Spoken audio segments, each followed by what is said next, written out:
You previously said that the age of NATO is over. So do you believe that the UK should leave NATO? So Green Party policy is to stay in NATO but reform it from within. And one of the key asks is to remove nuclear weapons. Now, that's something I absolutely still support. I mean, I am going to come in if I may, because NATO is a nuclear alliance. That's the kind of the point of it, right? I agree, and that's why I was going to go on to say we've got Donald Trump, a man who says Vladimir Putin is his friend but still humiliates Zelensky in the White House, who is largely running and controlling NATO at this point. So what I'm arguing for is not a withdrawal of NATO straight away, but actually to begin conversations and dialogues with our European partners about what does an alternative alliance look like that is based on peace and diplomacy rather than nuclear weapons. Now, if that sounds unrealistic, what I would say is that Nigel Farage was the leading cause of Brexit, one of the biggest disasters, I believe, for this country.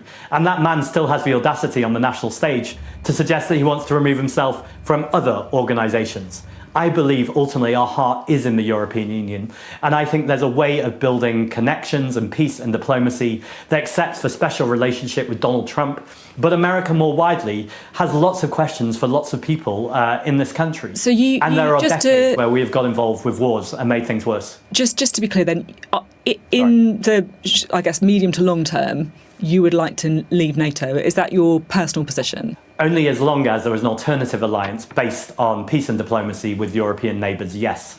That's not something to do right now when we need to defend and stand in solidarity with the Ukrainian people in the same way as the Palestinians. But I think we do need to have a longer conversation, a national conversation in this country about the fact that nuclear weapons aren't making us any safer. We're 80 years since the Hiroshima disaster.